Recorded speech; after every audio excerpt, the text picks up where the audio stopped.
Electrocast. Why wait to see if you'll get something you like this Valentine's Day when you can go to BlueNile.com and find something you'll love? Whether you're looking to treat yourself to a little winter sparkle or show a galentine how much you appreciate them, Blue Nile offers a wide selection of high-quality designs, expert guidance, and free 30-day returns for the ultimate peace of mind. You can even design your own jewelry. Right now, save up to 50% at BlueNile.com. That's BlueNile.com.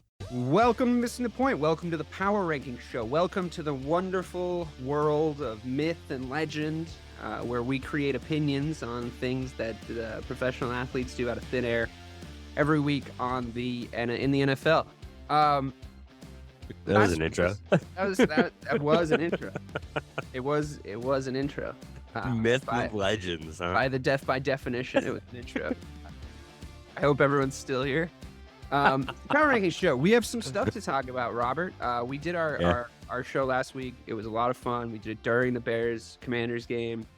There was mirth and merriment to be had for me as the Bears finally eked out their first win ever.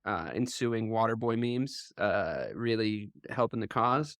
Happy that happened, but also a lot more football got played since then. So we got to get into it and talk about it. Oh, speaking of the Bears, on that note, I don't know what I'm cheering for now. You're like Bill Simmons in the Celtics. You know, you're like, speaking of the Bears, by the way, I have some things to say about. I know they're never gonna make the power ranking, so I have to slide them in at the start. I don't know what I'm cheering for now. I don't know if I'm cheering for like the top 2 draft picks or if like maybe they can possibly eke out a decent season. I have no. They're not the worst 3 teams in the league. They're not. It's definitely the Patriots, the Panthers, and would you say the Giants? Giants, probably the Giants. Yes. Yeah, the Giants. The Giants do look really, really bad. And the Broncos. Broncos yeah. got to be in there too. Those are the fun. Yeah. Although I did have a lot of fun watching that Broncos Jets game this weekend. That was great. And there was also the last game on in the late games, and it was like finished great, and it was just the ending. The ending was great too. I think it was. I don't know if it was Big Cat or the other. What's the other guy's name? PMT. Brought it up, but like Russell Wilson fumbles like a cartoon character too, and to see Peyton just ripping into him as he came off the sideline was just so glorious. I don't know why it just was. I was like, come on, fuck Sean Payton though. Like he comes in, he talks all this shit, and he's such a dirtbag. He must have known there was no way he was going to be able to turn this fucking roster around in real time. So bad. And I'm not even sure he's a bad coach. I think there are coaches that would be doing less with this team as it's currently constituted. But he went there for a paycheck. Like he basically waited for a 100%, team. dude. He waited for a team to offer him a bonkers contract based on the success he found with Drew Brees and the New Orleans Saints all those years. A properly run franchise, I might add. Like despite their woes these days, they're a properly run franchise supported vehemently by their fan base. Not right? so far this year. They've been all right. They've been okay. And I think they'll be good again. I don't know how true that is of the Denver Broncos because the what would you call it? Lack of responsibility in trading the fucking farm for Russ. Like, what's the point? Yeah, you know, like what's egregious. Like it when you're contract and right. just. But when you're a team with a fan base as loyal as the Denver Broncos, like they'll wait for you to do it right. I mean, I know it was taken a little bit, but their last Super Bowl win wasn't that long ago. So it's like, I don't know. They still had Von Miller. It just seems strange. Just seems like a strange thing to go all in on, all things considered. Well, they don't have Von Miller anymore. Some of those. They still had Von Miller. When they were in that position. Gotcha. You know what I mean? Right. Like they were in a position to sort of still build on a couple of key players.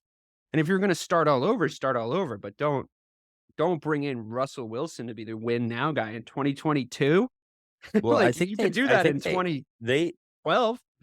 They legitimately thought that they were that piece away from winning a Super Bowl. Well, that's just irresponsible. They clearly are not. Well, it was like the weapons, I get, like they kind of mirrored what the Seahawks had, but it was so clear that Russ wasn't the defense Russ anymore, man. It was so clear. And it's like the defense what's crazy about the Broncos to me, man, is the defense was like good last year. You remember they were bad, although they did end up losing the playoffs. No, they were bad. So they were bad. They weren't this bad though. You didn't think they were bad, which benefited me. Shut the fuck up. That was so sad. For all you people that are new to the show, played the Broncos defense in the fantasy playoffs last year. They Oh, got no. negative Be clear. Be 6. clear. We were playing each other. It was the semifinals.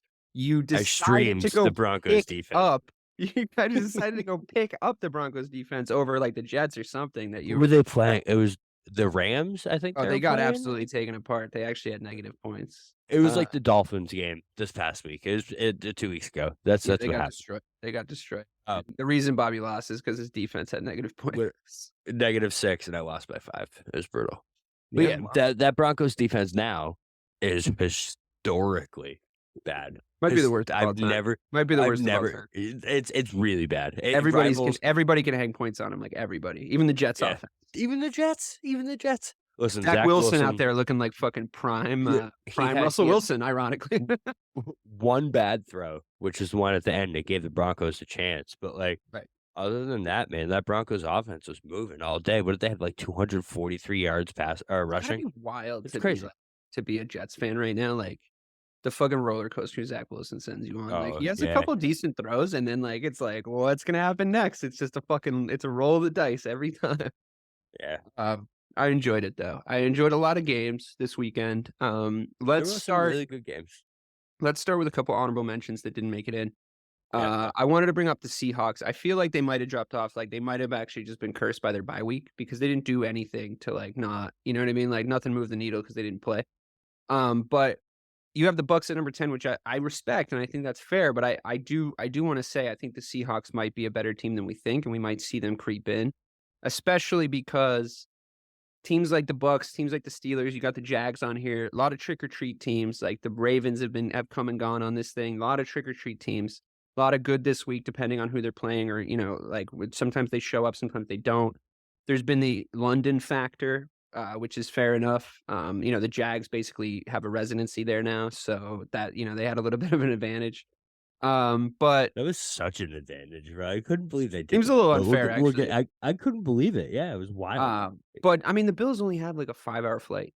It's not like the worst thing. That blows my mind. That's like it's proof of the Matrix. Yeah, the Earth is flat, right? Yeah. On that note, actually, I can't believe we're talking about this every week. So we talked about this last week. Obviously, Travis Kelce does a commercial, which is like athletes do it all the time. The Pfizer. They do it all the time. It's like a PSA. He can probably like write a bunch of shit off on his taxes when he does this shit. Like it doesn't matter. So he does it. Aaron Rodgers goes like, Mr. Pfizer, da-da-da. You and I come out, or we talked about this. This had already happened when we talked about it. Travis Kelce then goes like, call me Mr. Pfizer. I didn't expect to be in like a vax war with Aaron Rodgers. But anyway, yeah, whatever, man. It was a good joke, I guess. It wasn't, by the way. If you like that joke, then like tell me about all the Big Bang Theory episodes you've seen. Yeah, how's your pumpkin latte? Yeah, right. But Travis Kelce tries to play it off. Like they ask him about it in a press conference, he tries to play it off. Then Aaron Rodgers goes back on the Pat McAfee show, and he seems like actually vitriolically upset with the response. Like he's just like, well, we're not in a vax war. Why do you come debate me, bro? First of all, debate me, bro culture is just like, it's like, I'm not going to enter into a situation. I'm not going to waste my time entering into a situation with you where you tell me made up things that you've created. You know what debate me, bro, reminds me of? The Wicked Witch of the West, bro. Yeah, but he was right. The Wicked Witch of the West. You know what video? Yeah, they just yell at you, right? Right? And they just yell at you about their like personal believies. Their little believies that they believe in because they read it and it made them feel good. And it's like, that's fine. I mean, I didn't feel good about any of the actual facts that were coming up, especially during COVID, but I actually had to look at them because they're real. But yeah, Aaron Rodgers is obviously a fucking buffoon. And I think what's very obvious, especially in like the sort of body language and like how, like the tone he was taking in response to Travis Kelce being pretty cool about it, to be honest, is he's so clearly mad at how much less famous he is than Travis Kelce. Right so mad about it. Travis Kelce's like dating T Swift. He's like on commercials. He's got twice as many Super Bowls as Rodgers does. And Rodgers is just on the couch on the fucking Pat McAfee show. And I think this is the real problem with the whole thing is I actually now really want Aaron Rodgers to play for a longer time because we're getting a glimpse into what kind of a force Aaron Rodgers is going to be as he becomes less relevant when he fully retires, which is any minute now. And go ahead. Do you see a world where Aaron Rodgers run for president someday? Because I kind of do. I mean, sure, but I'm not fucking No, voting. no, I'm not either. I'm not either. But imagine they want to debate about vaccines. What if they're setting us up for a Kelsey Rogers presidential race? Right. But also the way he's talking about the rehab of his ankle, one of two things is gonna The happen. the miraculous Yeah, comments, you yeah, hear yeah, that? The yeah, yeah. miracles and all that? Yeah, Like, yeah, yeah. bro, come on. So one of two things is happening, right? One, either he is going to make it back in an incredible timeline, like an unprecedented timeline for this injury, right? And that means that he went to fucking Germany and got the fucking Kobe treatment, or he had some stem cells injected in there, and he's Or gonna it come was a back. script and he was never hurt in the first place. Sure. But if and when that happens, he'll come back, not tell you about what he actually did to fix his ankle, and he'll be like, "I just believe in the power of prayer, and I just Yeah, yeah. mentally I overcame it," which is incredibly fucking irresponsible. Well, Thing it's not the to power complain of about. prayer, though. It's the power of No, spirituality. he said All it. right. He said the words, "the Did power he of say prayer." prayer? He said the Okay. words, "the power of Okay. prayer." All right, and he's Okay. gonna be like, "I'm just that dude. I'm just built different," and it's like whatever. Or the alternative, which I think is gonna happen, is he's not gonna come back quickly. He's gonna fuck his ankle up worse because he really believes the bullshit that he's peddling, and he's not gonna be back in time for the playoffs. He's like, "You don't even get this boot this fast." I'm like, "Okay, dude, I saw that. don't listen. If you want to take your vaccine theory and expand it out as a multi-million-dollar athlete, and don't listen to the doctors or sports scientists about your ankle either, Godspeed. Godspeed. You can just overcome things with the power of your mind. And when you get lung cancer when you're 65, I want you to try it that way too. All right. Let's see how it goes. Cause it worked great for Steve Jobs, right? Where he was like, no, no, no, no. I caught my pancreatic cancer incredibly early, and doctors are actually hopeful, but I think I'm gonna do holistic healing instead. It's like, best of luck, dude. Best of luck. Because as far as that goes, it's not hurting anybody else. So enjoy your fucking power of prayer, you fuckwit. Anyway, I don't want to hear Aaron Rodgers talk anymore, and I just feel like this is a glimpse into what he's going to be like when he's retired. He's going to be the Alex Jones of the NFL, and I don't Yeah. want it. It's like, listen, I've done my fair share of hallucinogenics in my Same. time. But there comes a day where you've done too many and you're too connected to the earth for your own good. You know what I mean? Like, bro, you need some real medicine. You should get it. Come on. Agreed. Agreed. But we'll see. We'll see how it goes. All right. Well, that's the weekly Aaron Rodgers segment here on Missing the Point. I really liked him before all this too. Like, Did it's you? just I liked him on the Jets. That Hard Knocks made me like him. For all I six like the seconds? shit. Yeah, like that preseason. I don't know. I had high hopes, and then yeah, 4 plays Alright. later. I always fucking hated him. So that's all well and good. But anyway, the Tampa Bay Wait, so Buccaneers. yeah, so before we get into the Bucks, yeah, I want to go back to like what we were originally talking about before we got on our Aaron Rodgers tangent. The Saints almost made this list. It was honestly between them and the Bucks, the Not Seahawks, the as you Seahawks? mentioned, Yeah. and the Seahawks, as you mentioned. Obviously, I have a Texans affinity just because of CJ Stroud. But their loss took them out of this running, But and the then Bucks had a obviously the bye week too, didn't Ravens. they? So, what did they do to deserve the place? They were there last week. Is really what it was. So you don't think the Saints, basically what you're saying is the Saints beating the Patriots doesn't Didn't earn them the move the spot here. needle enough? Correct. I Well, agree, actually, because I think I the kept the Patriots Cowboys more. where they are last week. You know what I mean? Yeah. The Patriots to me are They don't move the stagnant needle. win. I think they might be the Yeah, worst team. They might. There's a chance they are the worst. They're the worst team I've watched so far. So I think that's a fair enough thing, especially because if you actually watch that game, and I did watch it a little closer than the other games, this If past the weekend. Pats had any offense, they were in that game. Well, I just thought Any offense. I just thought like once they didn't have any offense, then the defense sort of gave up, and then the Saints looked a little bit maybe better than they were. Like I don't like I essentially overall I agree that like beating the Pats isn't anything to get you in the power rankings this year. That seems fair enough. The Bucks stayed there, like you said, they had a bye week. There isn't a ton more to talk about. We did a lot. We did a longer segment on our boy, the man who lives at the stadium, last week. So go listen to that if you really want to hear about the Tampa Bay Buccaneers resurgence and why they're doing so well. There's a chance like they fall right off this because there has been some weird parity and stuff changing around. But let's talk about the Pittsburgh Steelers, Bobby. Let's talk about them. Yeah. It's Okay. time. So, this spot to me is interchangeable. I know a lot of people don't have the Steelers as high, and I completely get it because the offense is literally one of the worst offenses to watch in the NFL. They're such a painful watch every Sunday. Um, but they just beat the Ravens, man, and I couldn't put them on the list ahead of the Steelers just because of the way that they've given away games. Like, the But they were Steelers doing are that last year too, man. Like this they is why were I that's said what I to mean. you This that is a trend. Yeah, this is 100% it's a trend. And the Steelers were begging to be beat on Sunday, bro. They were begging to be beat.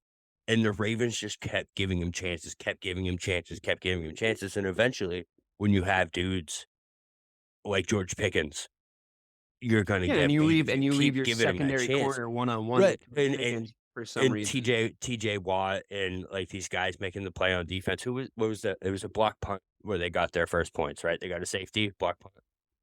Yeah. And it's just like, Safety. Yeah. listen, until the Ravens can prove to me that they can win these AFC North games, because we all know the AFC North, everyone drives it into the ground. They're tough physical games. Anyone can win. It doesn't matter the records. Um, until the Ravens can prove they can win these games, man, it's tough for me to put them ahead of the Steelers. It really is. And like uh the Browns too. I like the Browns a lot, but again, the Steelers beat the Browns this year. So it's like when you think of the hierarchy of that division, it's just like I get that these other two teams are more talented. 100%, they're a better watch every 100%? Sunday. Sure. Yeah, the Steelers offense is really bad. Najee I mean, Harris is I mean, I don't know why they don't play Jalen Morgan over him. It's so stupid, man. It's I like do think that it's like Warren the Zeke Pollard thing, though. I don't know if it's like that bad, to be honest. Like from what I was Najee's pretty watching, slow. well, maybe Najee might be a dud. He might be, but I also remember like how athletically gifted he was going side to side when he first came in the league, and I think it leads to my broader point about the Steelers. To be honest, I've known that their defense was going to be good coming in to Defense is this legit. season. That defense is legit, man. I think that 100%. they probably I agree with you that they probably aren't a nailed on top 10 team, but I do think that they have a top 10 defense. And I think that defense sort of won the game. I think that it's the most starkly different sides of the ball team I've seen this season, and maybe Mhm. for a while. Like the attitude of the defense, like the personnel, the coaching, the defensive play calling, the captains, like everything about their defense makes you basically want to watch the defense. Like you're praying for the offense to get off the field so you can watch the defense actually do something, because I love watching You watch Watt. him every Sunday. Yeah. Yeah. I love watching Watt. I love watching Fitzpatrick. I love watching how they play call their defense. Like, they're just really, really smart, like they really are like well coached on that side of the ball. And it's patently fucking different on the other side. And I think for me, the thing that kind of bugs me is I know Kenny Pickett's better than that. I know that George Pickens got like used more effectively, like we saw at the end of the game. Um, the important thing for me, and I know Najee Harris is a little bit more athletically gifted than he's sort of been seeing, and they also have Warren, who's really good. I think that their tight end, Freiermuth being out was a part of it. I think he's very, very talented. I put him at top 10 in the tight end position, although there's a very big drop off after the Ravens tight end and the Chiefs tight end. But I would put him in the top 10. Freiermuth. I The think Chiefs that tight end. yeah, well, yeah, you know who I'm talking about. But I just mean like the Ravens and the Chiefs both have elite tight ends, and then I think there's a little bit of a drop off. Is what I meant to say. I think that Johnson coming back from injury will be very helpful to them. But overall, my point is it's Matt Canada's fucking fault.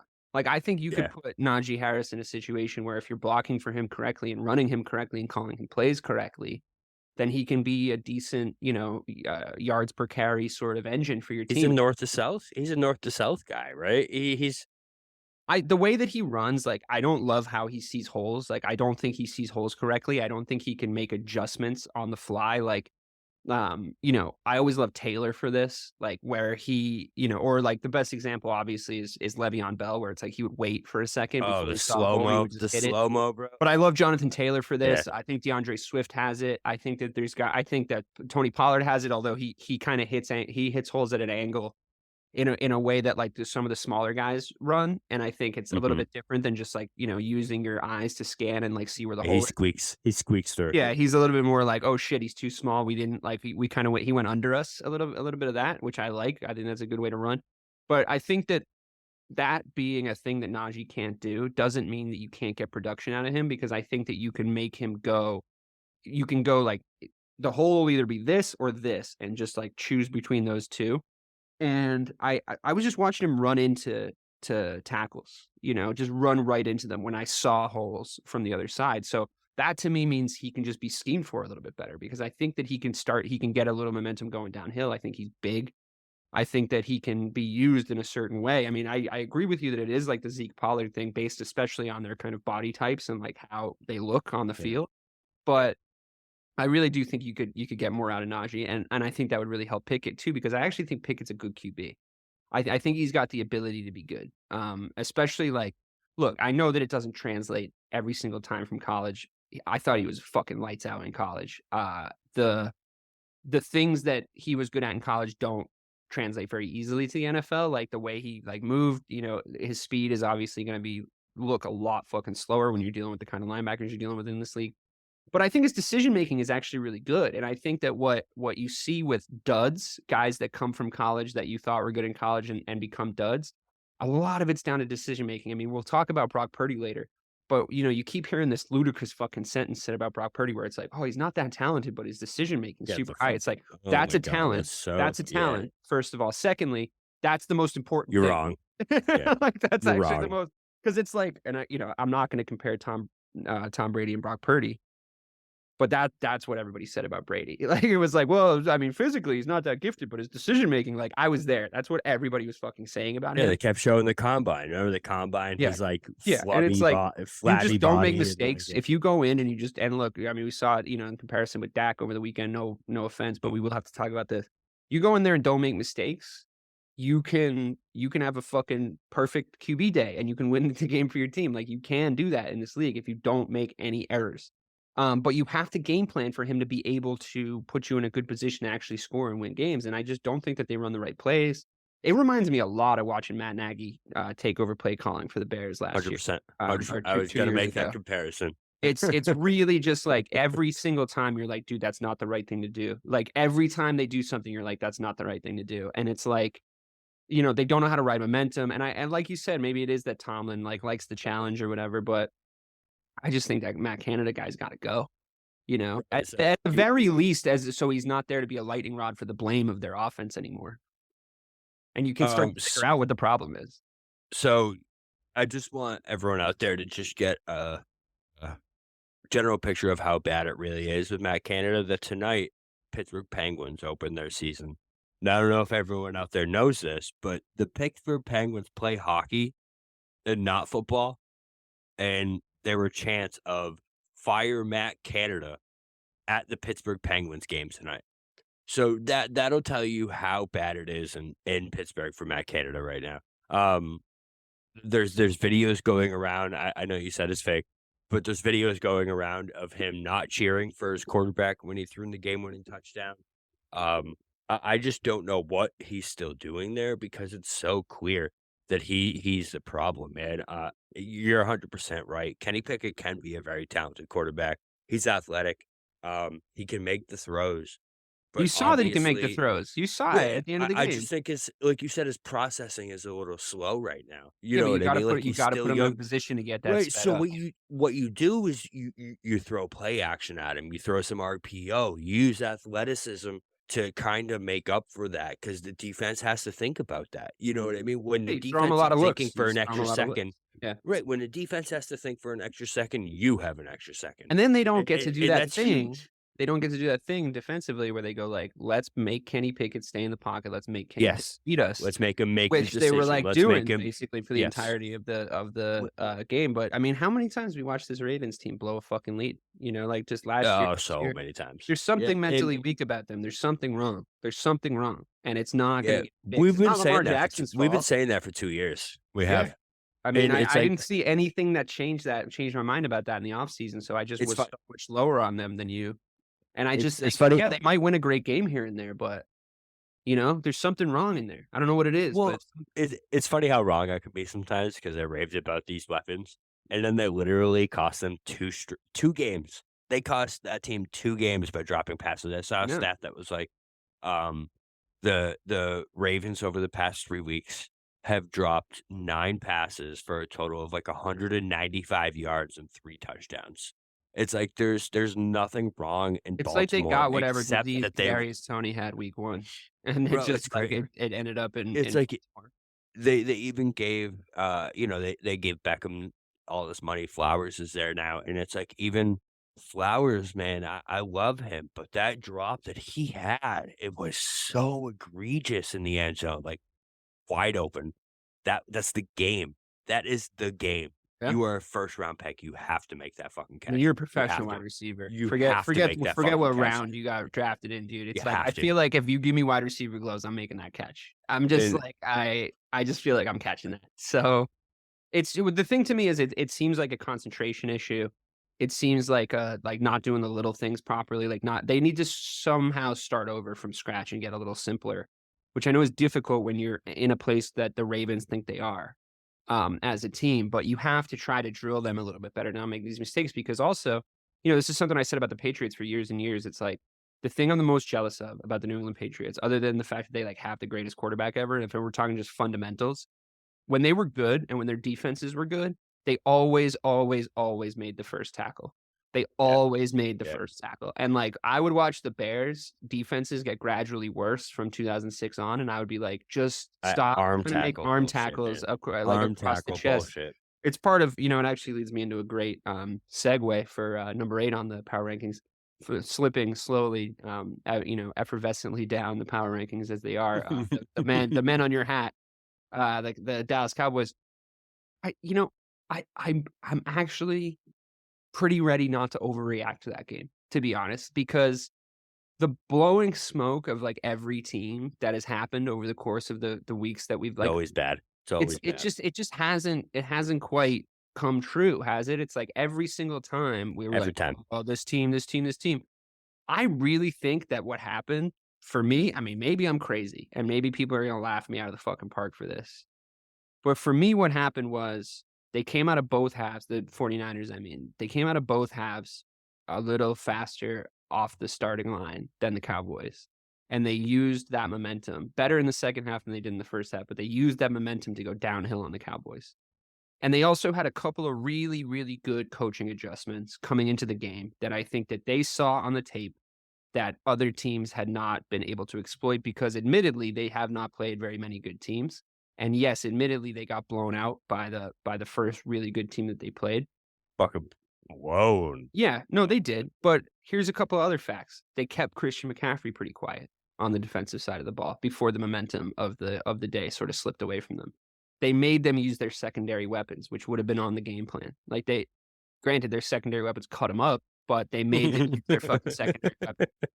The last mistake I think the Cowboys made, which I think was pretty fair for them to go into this game thinking that this would work, is they were like, let's make sure it's Brock Purdy that beats us and not Christian McCaffrey, which That is fair. which I think would have been a completely fair thing to say because when faced with the level of elite weapons that this 49ers team has on the offensive side of the ball.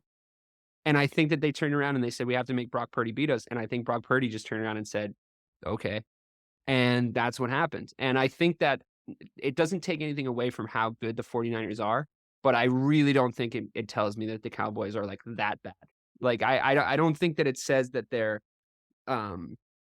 they're just above the Patriots and the like they're not just above the teams they've beaten and worse than the teams they haven't played yet. It's like to me it's like look at what they did to Micah Parsons. Like they kept showing that stat line of like, no QB hurries, no this, no that. It's like, yeah, obviously, because they game planned for that. Like, that's what they came out and did. They were like, we have to keep this guy quiet.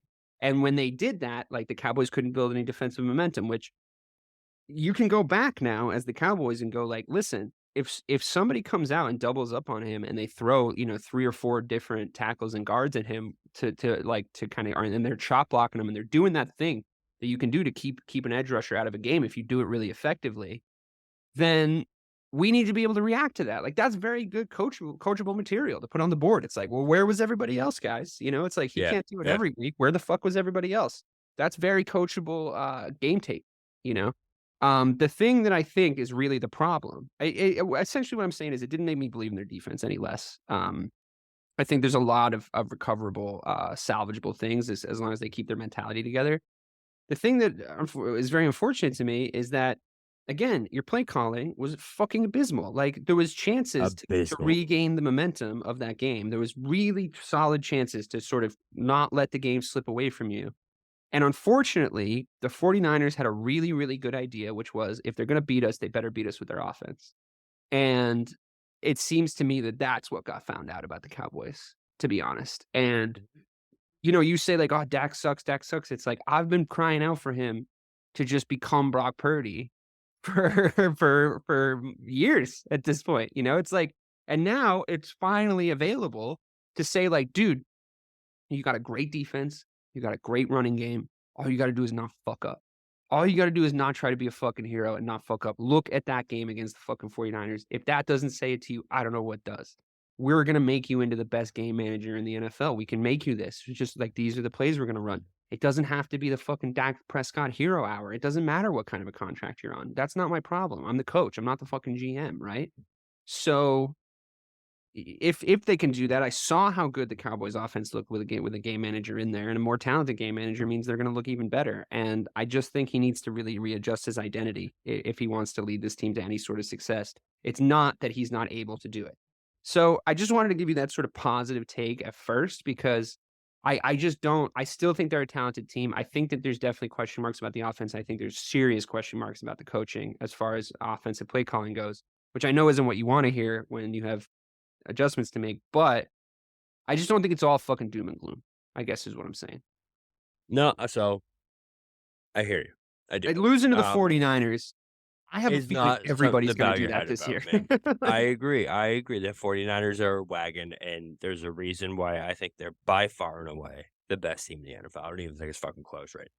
And you can't tell me anything to convince me anyone's even close to them. However, there's just so many red flags that are just raising their heads early, and so ugly, man. It's like, I was texting my buddy through the week, and it's like, against the 49ers, it was so important for us to get ahead early. So important for us to set the tone. And that's what you do against this team. You can't let them get comfortable. You can't let them get that run game going. If their play action is going, you are fucked. There's nothing you can do. They have too many weapons. There's too much to worry about if they're able to run the ball effectively and use their play action. There's just too much to worry about. We saw it. George Kittle had 3 fucking touchdowns. He's like weapon number 5 on That's what that I'm team. saying. That's what I was saying. So I still can't fathom. I said this to you in the group chat. I said this earlier in the week. Why you give them the fucking ball first? All right. I can't. I don't get it.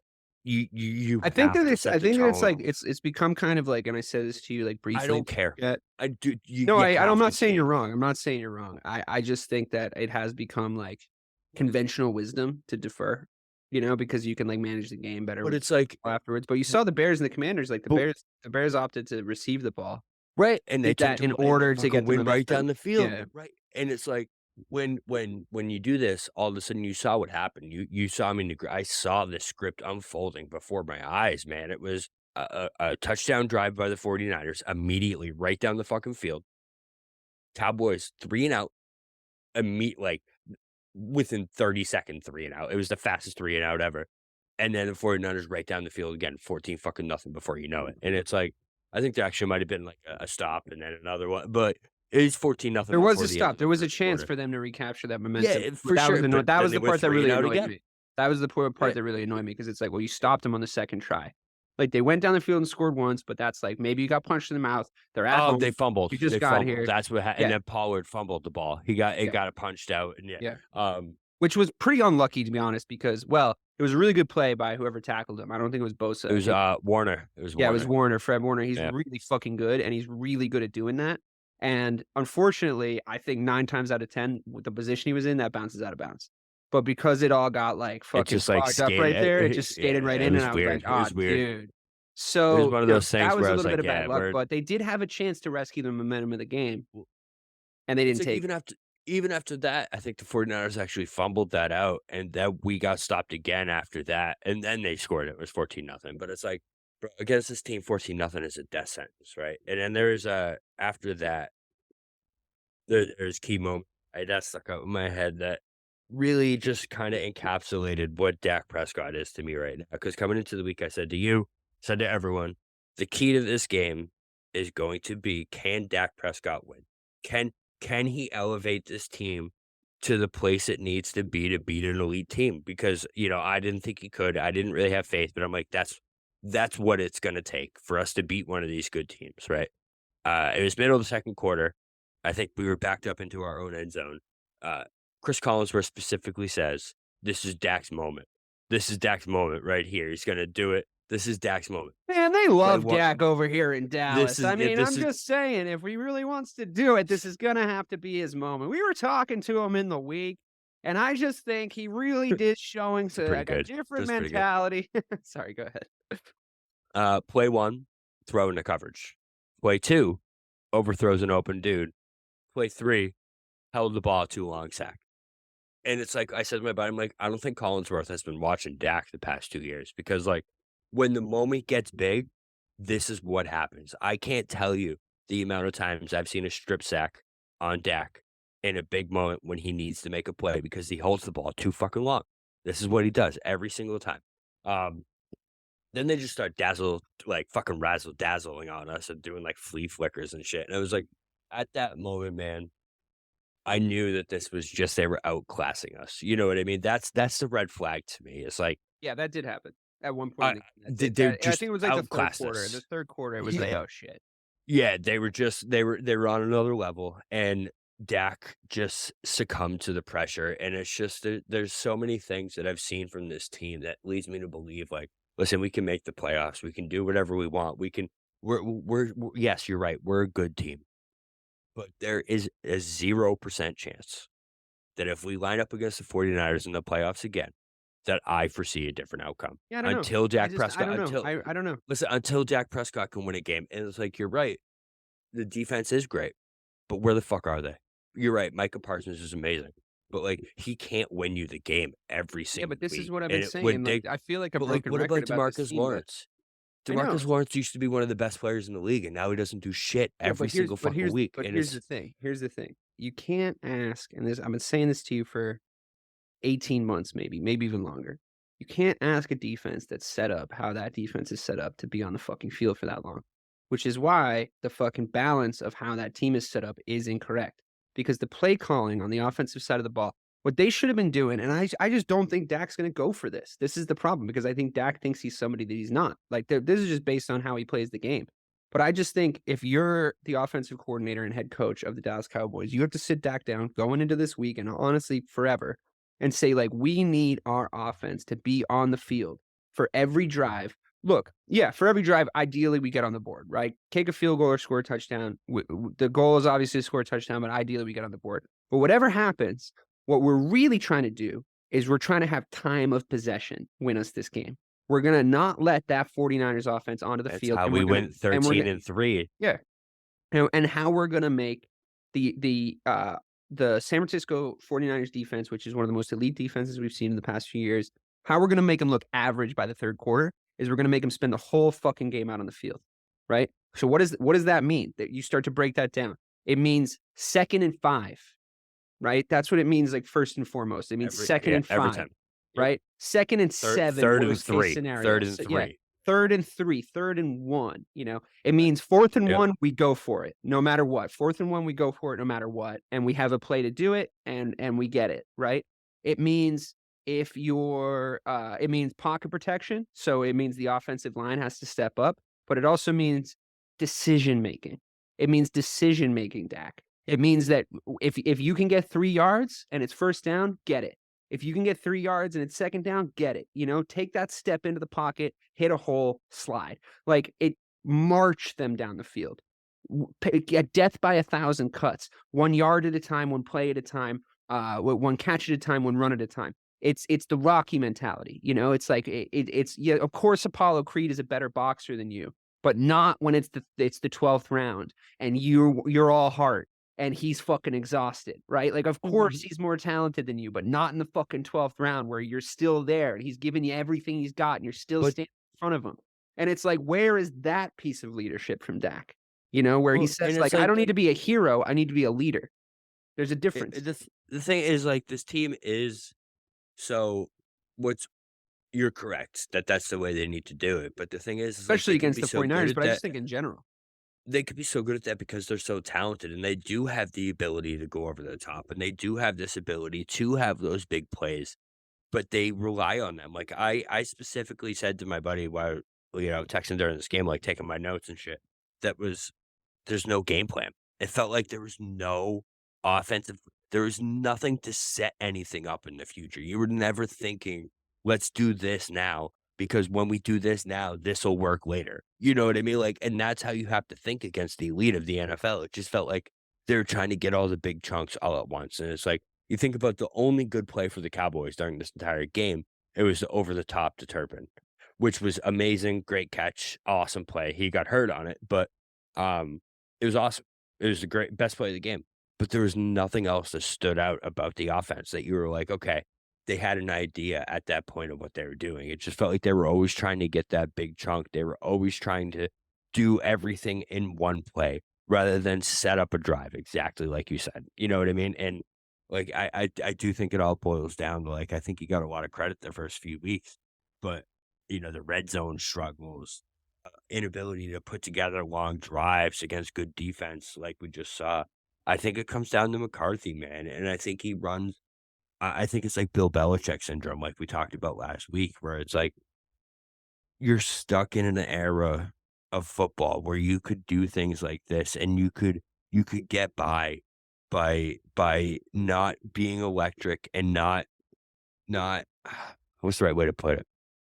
Not just keep doing the same thing over and over and over again. You gotta think outside the box and think big with offenses now. It's just the way it is. It's why, like, dudes like McVay are so successful, why dudes like Shanahan are so successful, and McDaniels, because they do McDaniels. things McDaniels? he's a He's not gene he's not in not that category. McDaniels, McDaniel. McDaniel.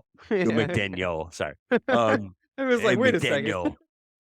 Um, because they do things that are unconventional Did you hear Josh McDaniels, by the way? Like, "Oh, yeah, I'm glad he horse collared that guy." yeah, what a dirtbag he Fucking is. idiot, Um, dude. he's actually, like, the most hated man in the NFL, I've He's heard. the Uh, worst. yeah, I he hope he really is. stays there. I hope he stays the Raiders coach forever. He didn't take the Colts job because Jim Irsay took a huge shit in his house, which I think is fucking hilarious. But, You gotta be yeah. wary of anyone wearing a visor. I've learned that from the Matt Nagy experience. Like, he doesn't even wear that visor anymore. He just stands all bald on the sidelines for the Chiefs. And I think Andy Reid was like, "Take that shit off." And I just think anyone in a visor, you gotta be careful of. I Wait, don't what? disagree. Why don't you want the rest of the hat? What's the problem? What? Just have the whole hat. I don't understand the visor, It's like you're people right. who It's it's like like people who like show up in like very, very ripped jeans. It's like they're not just distressed. There's like holes in them. It's like, did you pay less money for less denim? I'm confused. I can see 1 or your 2 fucking holes is boxer okay. shorts. Some fade and, A like, little, a some little, a fray, little, a some little fray. distressing is a little Yeah. different than a fucking gaping hole because it's gonna rip more. You ever have the hole in your pants though, and you go to put them on, you put your leg in it, and it just gets so much Makes it's it fucking twice as worse. big. Yeah, of Oh, course. it's so bad. But yeah, it's just I just don't see us competing with the elite of the league and anything being different. You know what I mean? That's what I'm just hoping for different because I've seen this before. I've done 11-6. I've done a second round playoff Yeah. exit, bro. I've done all this. And it's like I need the next step. And I don't mean to be spoiled and I don't mean to be whatever because, like, listen, I've been to the depths of hell with this team. I know. Yeah. But, like, this team could be great.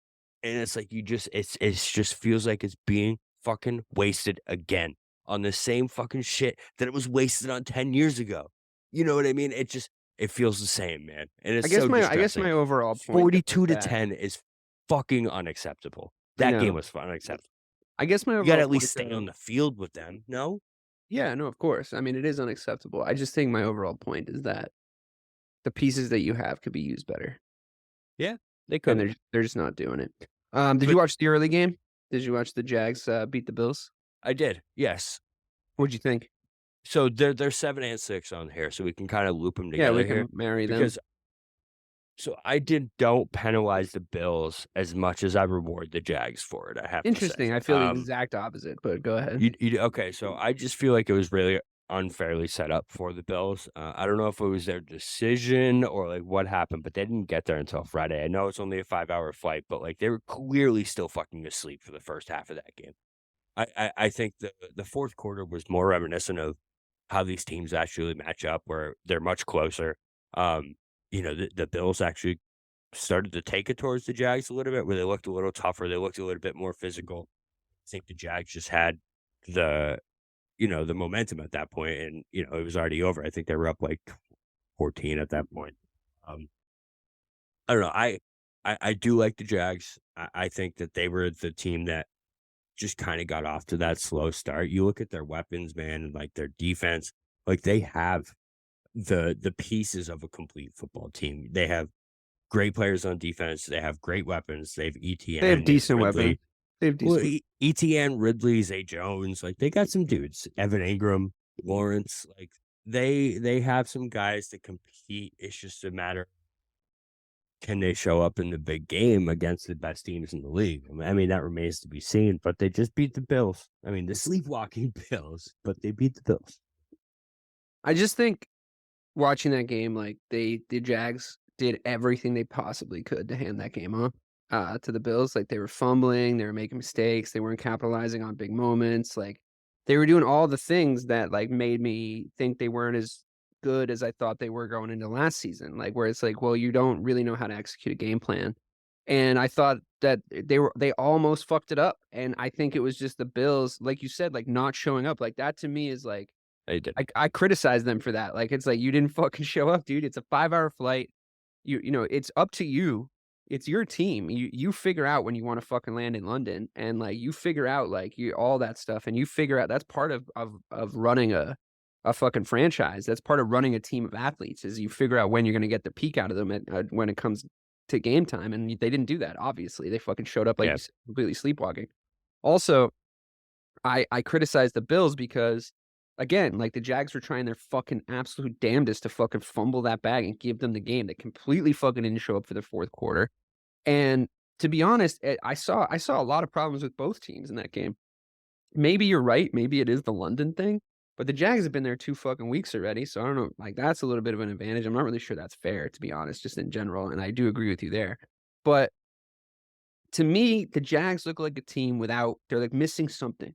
I know that's not great, like, radio punditry to, like, to not say what that thing is, but there's something about that team that's not quite there, like, I think it might be on the defensive side of the ball to just or maybe it's in Trevor Lawrence, I don't know. But to me, the Bills if the Bills are gonna be the kind of team that we think that they can possibly be, if they're really gonna be one of the elite 5 or 6 teams in the NFL, they gotta win that game. Like, and I mean that game specifically, not just beating the Jags, just like the way that game played out. Like, they gotta take advantage of the opportunities that came to them.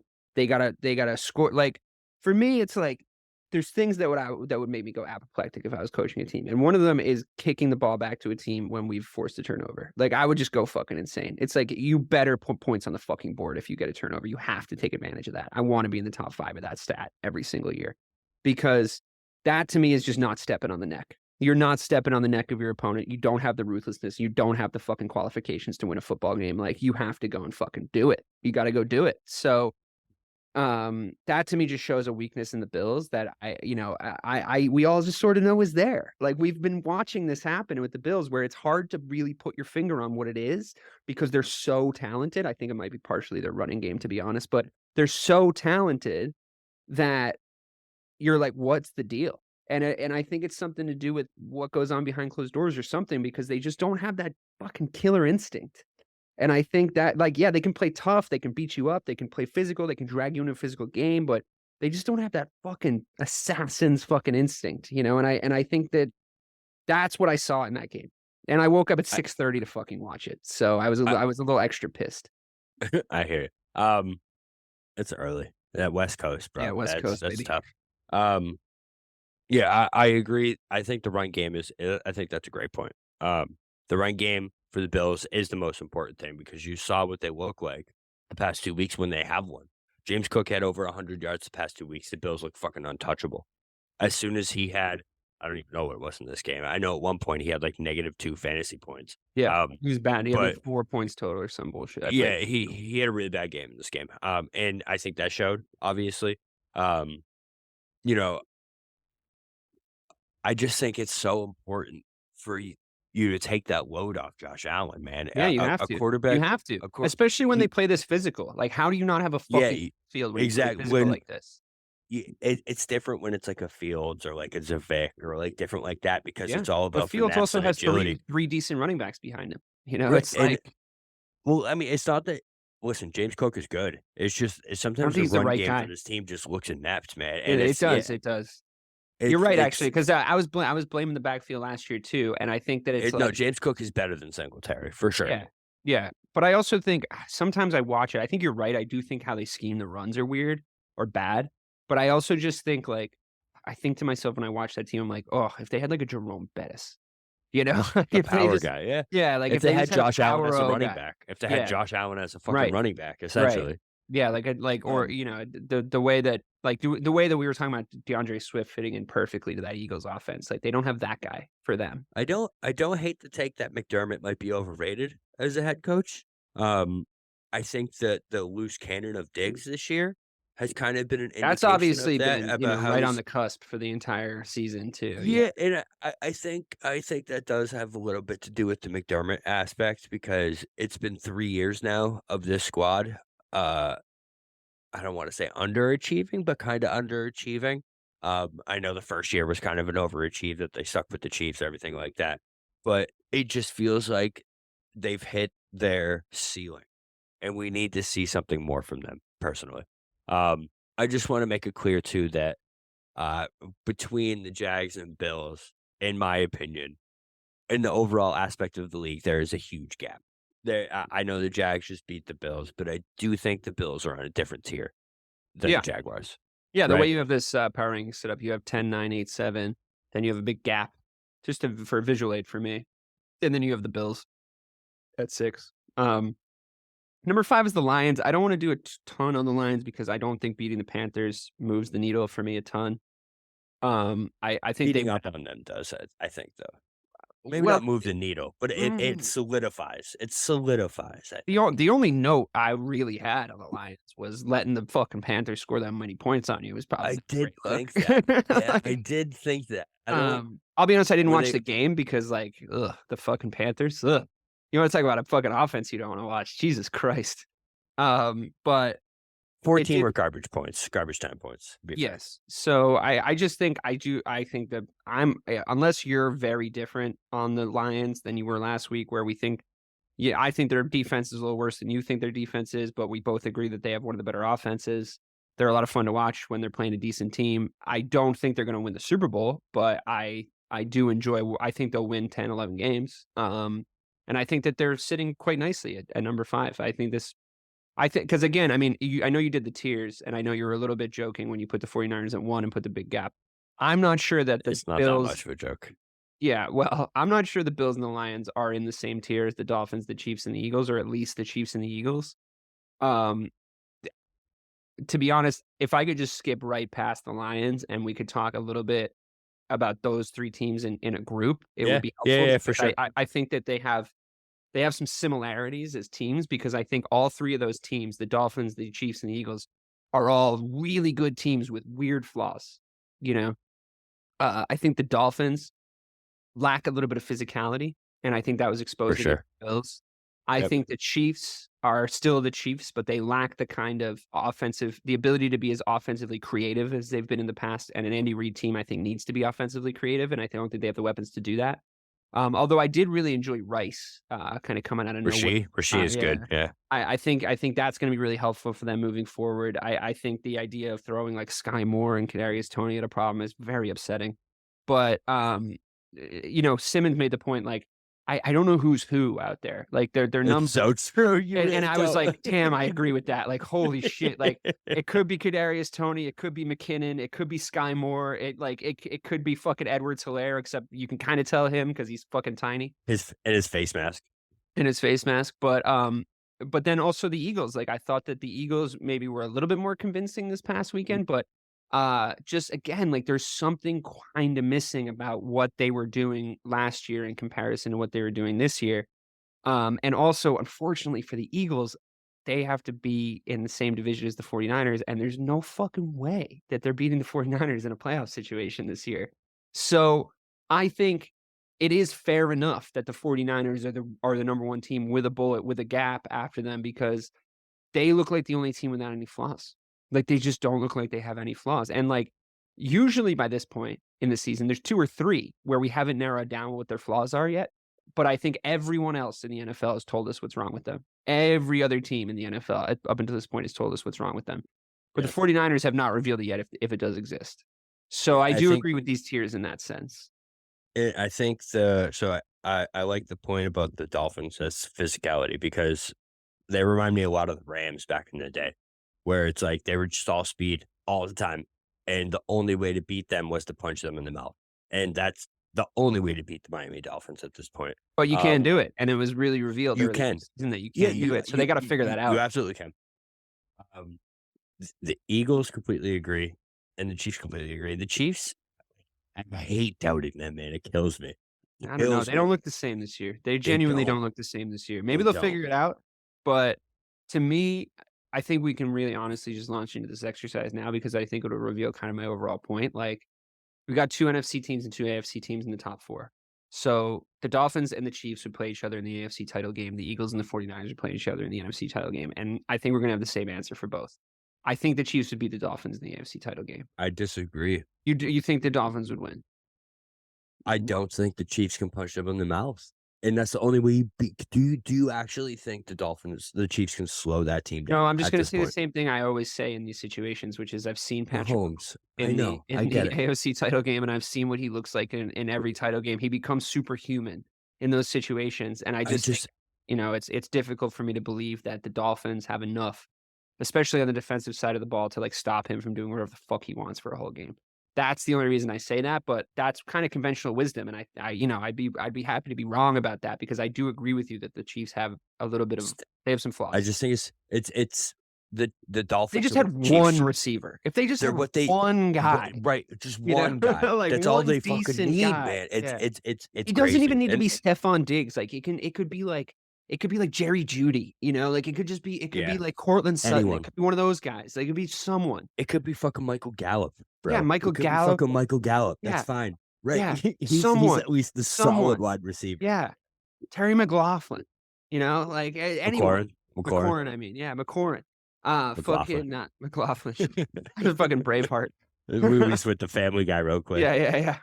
But yeah, listen, I mean, okay, either way, the point of the exercise is really based on the second part of the question, because Eagles play the Niners right now in the NFC Championship game. I think we agree the Niners are going to the fucking Super Bowl. Yeah, bro. Either the Dolphins or the Chiefs play the 49ers right now. In the Super Bowl. 49ers. 49ers. It's not even close. Crazy. To be honest. Listen, if Brock Purdy is this good and he looks this good, this isn't. Dude's never lost as a starter. He's never lost a game as a starter. You've never witnessed him start a game and lose in your whole life. We got to stop with this like system quarterback, system this. He's legitimately so good. Bro, he's so fucking good. He doesn't make mistakes. And it's like my buddy was texting me like, Brock's going to give us one, right? I'm like, no, bro. He's not going to give us one. But that's what Brady used to do. Like, I'm not saying they're the same, but that's literally how like they Brady play very similar. They have very similar pocket presence. And I saw a stat. I want to read this off because it kind of disproves literally if I could type my passcode in. God damn it, of course. It kind of disproves the entire system quarterback thing. That's like so far this season. Get this up. So far this season, Brock Purdy threw. So last game, actually, we'll start there. Brock Purdy threw all 4 of his touchdown passes from outside the tackle box, which means outside the play.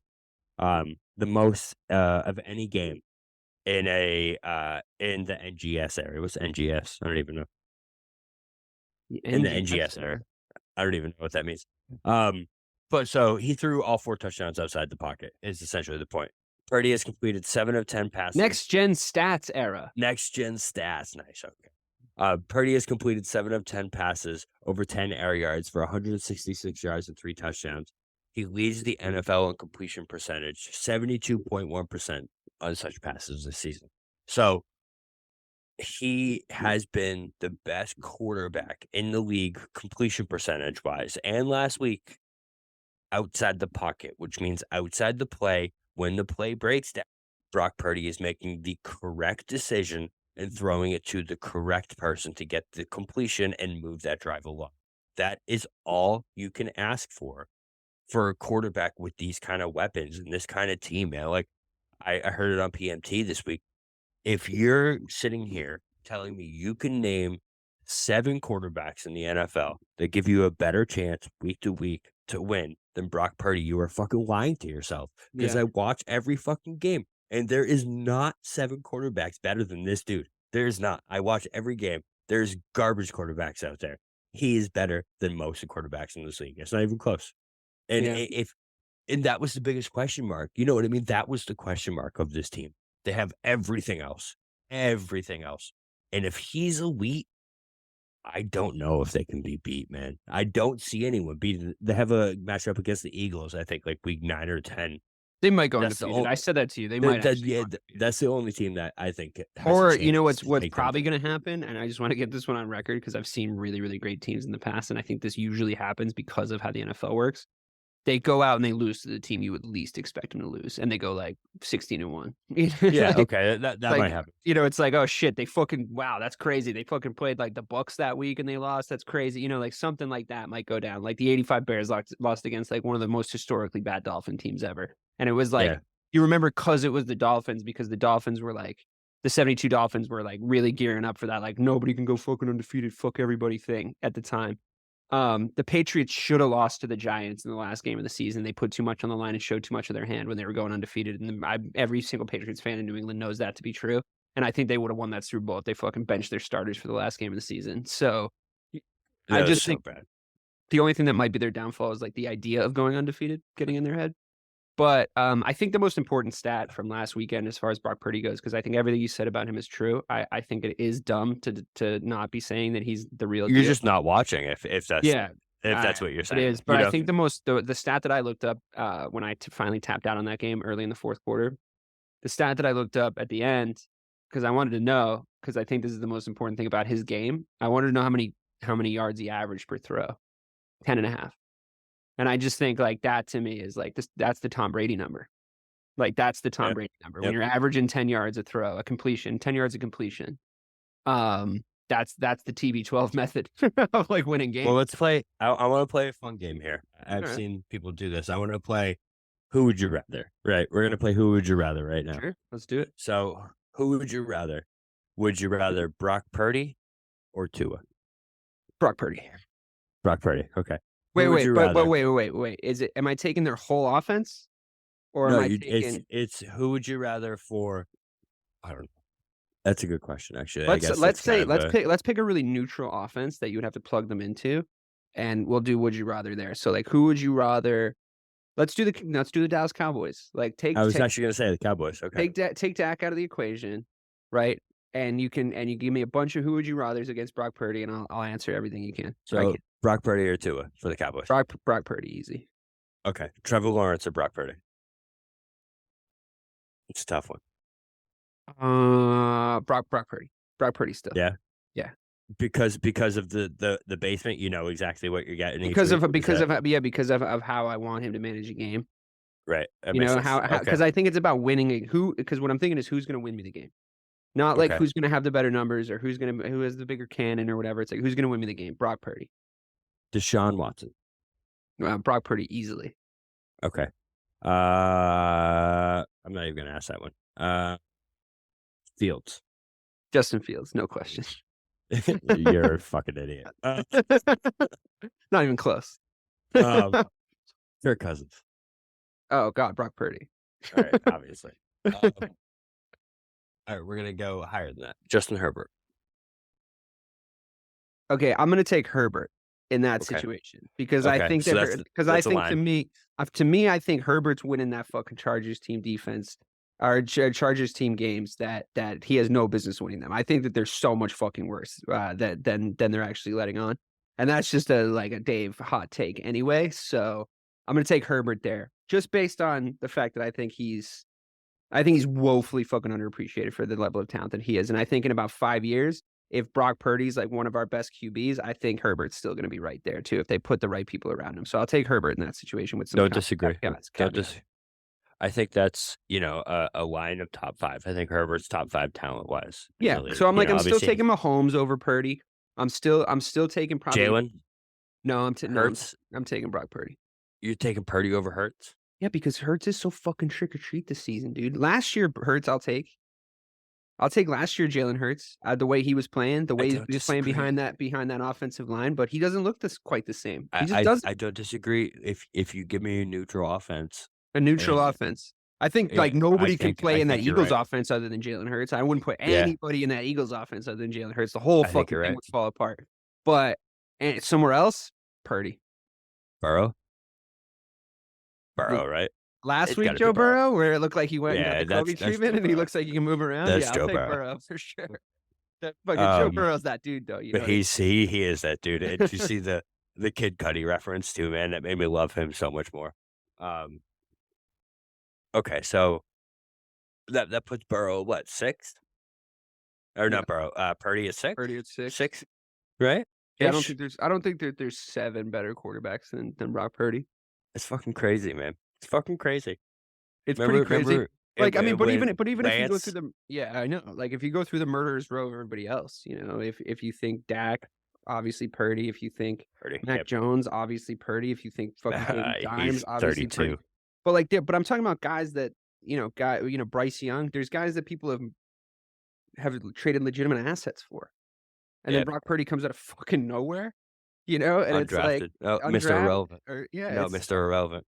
The thing is like it's unfortunate because it's like I think Patriots fans have been like, oh, we'll get that 199 guy again. It's like, nah, you can't. Lightning can't strike twice. That's got to happen to somebody else. And I think it might have happened. I'm not saying he's gonna be Tom Brady, but that might have happened to the fucking 49ers because he's really good, man. And listen, I think that you and I agree on this. And if there was a dissenting voice here, they'd be saying like, look at what he's got to throw to. And it's like, I know, dude, but I've still seen people. You got to do it though. I've still seen people fuck that up. Like I've seen all the weapons. You can't do it without a QB. He's the first guy who touches the ball.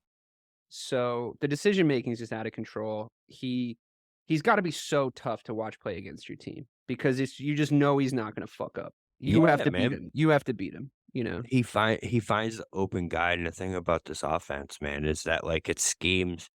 It was the opposite of what the Cowboys were doing. He definitely understands the offense too. Like, he really understands it. But guys are just fucking wide open in this offense. It really is, man. It's like because fucking Brandon Ayuk would be the number 1 receiver on fucking 14 Well, teams. it's like when you execute, though, what happens is like you can't when you let this team get going, right? It's different when Purdy has to drop back and pass, and like you can focus on the pass, you can focus on this, but like you have to center so much focus around Christian McCaffery. You have to.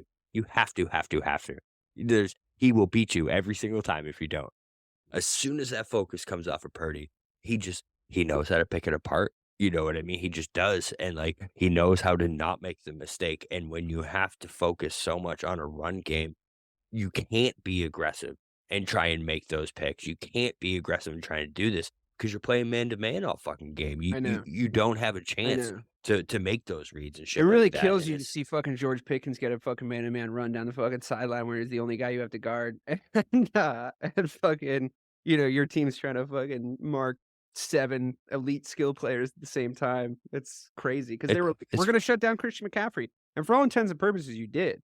On the Christian McCaffrey scale, you did until a point, man. Yeah, it's rough, dude. They're really good. It's the case. They're really fucking good. This is one of the. Do you remember like 2 years ago when it was like they were the upstart 49ers and it was like this team that's like, oh, I can't believe, bro, that is the best team in the NFL. That's the best team. I think because like they had Jimmy G in there, but Jimmy G also had this fatal flaw where it's like if it was a pass over 20 yards, he's not going to be able to make it. So you can just start to figure out their offense within that 20-yard like box. But Purdy, I'm not saying Purdy has a cannon, but He makes throws, man. That's all you need. He can make the right throws. Like, I'm not saying he's going, 50, 60, 70 yards down the field for a dime, but like, does it even matter? Because his throws look so much longer anyway, because all his guys are such yak guys. It's like you fucking throw the ball to fucking Ayuk, to Debo, to fucking CMC, to George Kittle. Like, they're all like, then that's the other thing too, is like you think maybe they might have a red zone issue with the kind of guys that they have, but no, because they have George Kittle to just go over the fucking top. So it's like, or like CMC to just make a play. It's fucking crazy. It honestly is fucking crazy. But yeah, he might not be the fastest guy, but he's the smartest guy. He's not the most athletic, but he's fucking smart. And like you said about his pocket presence, like it's so hard to sack him because he'll get the ball out of his hands. He can tell when you're there. He knows how much he can keep like 3 or 4 things in his head at once. So yeah, he's that dude. They're good. Yeah, they're super legit. The problem is it might just fucking suck for content because they might just walk the rest of the season. But we can talk about everyone else. All right. Well, we did it. We ranked the powers. 49ers number 1, big gap. Eagles, Chiefs, Dolphins, Lions, Bills, big gap. Jags, Cowboys, Steelers, Bucks. Congratulations to every team that made it. After number 1, who knows? Who knows what's going to happen next week? So, that's it. For myself and the real BK, the man who makes the power rankings, Bob Kelly, this has been Missing the Point. Welcome, explorers of the human experience. This is Let's Talk Soul, and I'm your host, Claudia Monticelli. We're not afraid of the great mysteries of existence here. Soul versus consciousness, we're on it. Spirituality versus science, we've got that covered too. Join us in navigating these profound topics with wisdom, curiosity, and a dash of audacity. Whether you're a spiritual veteran or just starting your journey, Let's Talk Soul is your passport to the unknown. Let's Talk Soul, diving into the depths of the human spirit. Subscribe now wherever you get your podcasts. Hey, what's happening out there, everybody? This is Lawrence Ross, and I'd like to tell you a little bit about my podcast, The Lawrence Ross Show. Egomaniac. It's a 2-hour weekly exploration into my mind. I also do sketches, celebrity impersonations. You're out of order! And I also do song parodies. Not too shabby for a blind guy. Not only are you visually impaired, but you are geographically impaired. New episodes are released every Friday. Check it out on your favorite podcasting platform or listen to it here on Society 13 on Electrocast. Electrocast.